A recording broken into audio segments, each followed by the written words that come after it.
From the Home Slice News Center, this is the Daily Slice for Thursday, September 21st, 2023.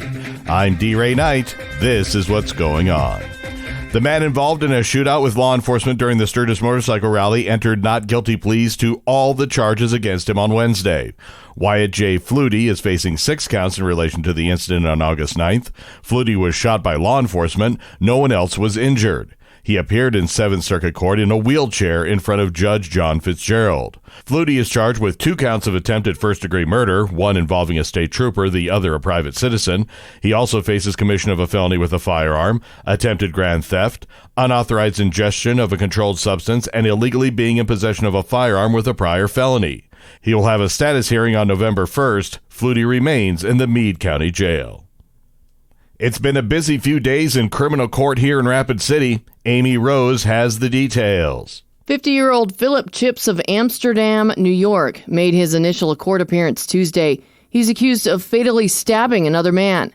Chips is being held in the Pennington County Jail in lieu of a $1 million cash-only bond.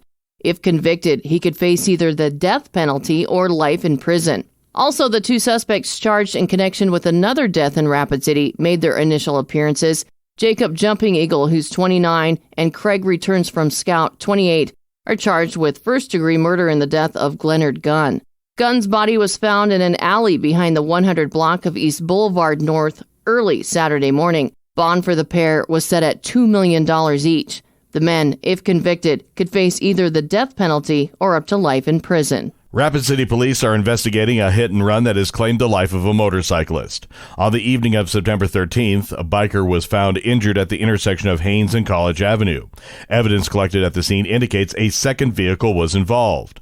The rider, whose name has not been released, died from his injuries on Sunday. An autopsy conducted on Tuesday confirmed that the man's death was a direct result of injuries sustained in the crash. Police are searching for the driver of the second vehicle involved in the crash.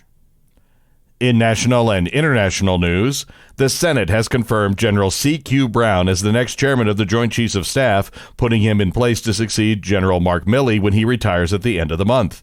Brown's confirmation on an 83-11 vote, months after President Joe Biden nominated him for the post, comes as Democrats try to maneuver around holds placed on hundreds of nominations by Alabama Senator Tommy Tuberville over the Pentagon's abortion policy. The Senate is also expected to confirm General Randy George to be the Army Chief of Staff and General Eric Smith as Commandant of the U.S. Marine Corps this week.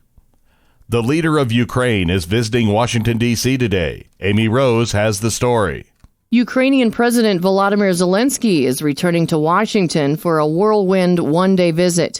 This time, Zelenskyy will face Republicans who are now questioning the flow of American dollars that for 19 months has kept his troops in the fight against Russian forces. Zelenskyy will meet with President Joe Biden at the White House, speak with U.S. military leaders at the Pentagon, and stop at Capitol Hill to talk privately with Republican and Democratic leaders of the House and the Senate.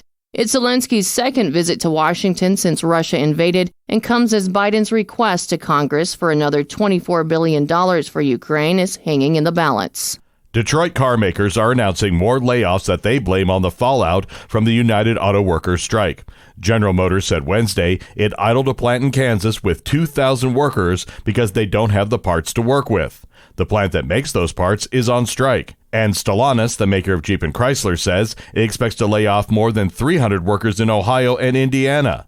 The layoffs are adding to tension just 2 days before the UAW is expected to call for expanding its strike, which right now is limited to 3 vehicle assembly plants. Your weather forecast from the Home Slice Weather Center. Rain and thunderstorms possible today with a high of 71. Thunderstorms tonight and a low of 56. And that was your Daily Slice for Thursday, September 21st, 2023. The Daily Slice is a production of Home Slice Media Group, hosted by D-Ray Knight with Amy Rose. Executive producer Mark Houston.